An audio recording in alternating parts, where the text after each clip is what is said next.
D'habitude, je vais à la rencontre des chefs. Aujourd'hui, c'est l'inverse. Je reçois Karim, chef à domicile et podcasteur pour Urban Taste, et je vais lui poser mes 3 questions. Salut Karim. Salut Jeff. Bienvenue chez moi. Merci beaucoup, bel accueil. Merci. Alors, ton parcours est assez atypique. Comment est-ce que tu peux le résumer? On pourrait dire bohémien parce qu'effectivement j'ai eu l'occasion de beaucoup me déplacer. Tu es comme moi issu de la com. Ouais, c'est ça, donc j'ai une formation de graphiste publicitaire à la base. Et alors après, tu t'es pris de passion pour la cuisine. J'ai commencé, je crois, comme beaucoup de gens avec Top Chef. Ouais. Donc j'ai commencé à aller regarder les émissions, j'ai tenté de faire des petites choses, j'ai complexifié. Et finalement, je me suis retrouvé à vraiment cuisiner tous les jours. C'est ce moment où je me dis, il faut que je professionnalise cette passion, quoi. D'accord. Et maintenant, tu viens cuisiner chez les gens.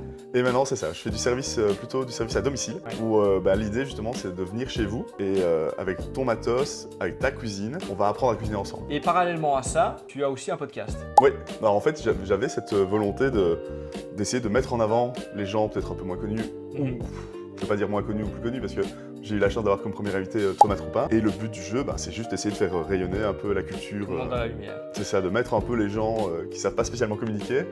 C'est un défaut de beaucoup de chefs. En tout cas, au moins, essayer de les mettre en avant. Première question, le plat emblématique. Pourquoi tu vas me préparer ce plat et quel est-il? Ici, on va partir sur des nouilles de soba froide. J'ai développé une passion pour le ramen. Au Japon, c'est vraiment une recette que je trouve assez incroyable, où on a plus ou moins 3 éléments standards, donc un bouillon, des nouilles, puis on va avoir quelques petits sides, mais il y a une infinité de variations possibles. Donc en fonction de ce que tu vas faire comme bouillon, déjà là tu pars sur plusieurs bases. Ensuite, tu as forcément le miso ramen, tu as le shoyu, donc qui est juste au soja. Et ici, pour aujourd'hui, en fait, j'ai fait une petite version pour l'été. Donc on s'est pris une vague de canicule, j'avais bien peur qu'on aille vers d'autres. Ouais. Donc ici, c'est un petit plat relativement facile à refaire chez soi. Des nouilles, un petit bouillon très clair, très léger, froid. Et ensuite, on peut mettre les petits accompagnements qu'on veut sur le côté. Et au moins, il y a ce côté un peu rafraîchissant. On n'est pas loin du ramen. On a quand même ce côté japonisant parce que c'est mon identité de cuisine. Et je pense qu'on pourra goûter ça et tu me donneras ton avis. Deuxième question, au fil de tes expériences et au niveau de tes ateliers à domicile, est-ce que tu as eu une anecdote particulière? Une anecdote que j'aime bien parce que c'est vraiment pour ça que j'ai créé ma marque et que j'ai créé ce concept. J'étais arrivé chez un couple qui souhaitait un peu marquer le coup pour un anniversaire et ils me disent on veut pas un truc trop compliqué, cuisine simple, italienne. Quand je suis arrivé sur place, en fait ils avaient quand même un petit niveau de cuisine. Donc je dis on va pas s'ennuyer, venez on va essayer de faire des pâtes maison. Et alors le bonhomme, Pierre pour le citer, me dit moi j'ai une machine pour faire des pâtes, mais dans une boîte j'ai jamais utilisé, je sais pas comment ça marche.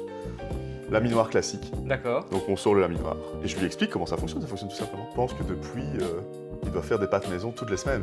Donc je me dis, voilà, j'ai juste donné l'impulsion. Ouais, et c'est un beau souvenir, une belle anecdote. Je trouve que de voir les gens qui réussissent et qui continuent derrière, je fais ça pour ça. Quand tu ne vas pas faire à manger chez les gens, où est-ce que tu vas toi? J'ai rencontré il n'y a pas très longtemps Fabrice Malpasse, Oui. donc chez mes mères. Aller manger chez mes mères, je trouve ça super simple, tout est fait maison. Une belle ambiance, un beau cadre. On est à Liège, c'est très convivial. Il n'y a pas très longtemps aussi, je suis passé chez Superfin. Donc pareil, super petite recommandation. Merci Karim. Merci beaucoup à toi, merci JL. Allez, on va goûter. J'ai pas du tout l'habitude avec des baguettes. Au goût des JF, c'est validé. On se retrouve à table.